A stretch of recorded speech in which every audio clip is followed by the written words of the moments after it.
வணக்கம், எல்லாரும் எப்படி இருக்கீங்க? ஸோ இங்கே இன்னும் குளிருதுப்பா. எண்ட் ஆஃப் த ஏப்ரலாக ஆயிடுச்சு. நீங்களே வெயில வச்சுக்கிட்டா எப்படி? எனக்கும் கொஞ்சம் திருப்பி விடுங்க இந்த பக்கம். அம்மாலாம் சொல்லுவாங்க இங்கே அப்படியே வெயில் அப்படியே பொளந்து எடுக்குதுன்னு. ஸோ இங்கே பார்த்தீங்கன்னா 2, 3 நாளைக்கு பார்த்தா ரொம்ப குளிராக இருந்துச்சு.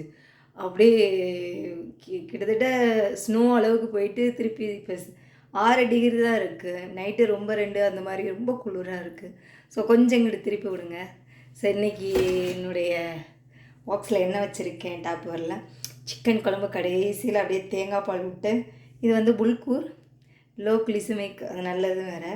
எனக்கு புல்கூர் டேஸ்ட்டு பிடிக்கும், அதனால் ரைஸும் புல்கூரும் ரெண்டும் கலந்து சாப்பிடுவேன். ப்ரொக்கோலி, எனக்கு ரொம்ப ப்ரொக்கோலி ரொம்ப பிடிக்கும். குருசிஃபரஸ் ஃபேமிலி எல்லாமே பிடிக்கும். கேபேஜு, அப்புறம் காலிஃப்ளவரு, ப்ரொக்கோலி, இந்த மாதிரி வெஜிடபிள்ஸ் தான் அதிகமாக சாப்பிடுவேன். So have a nice day, bye.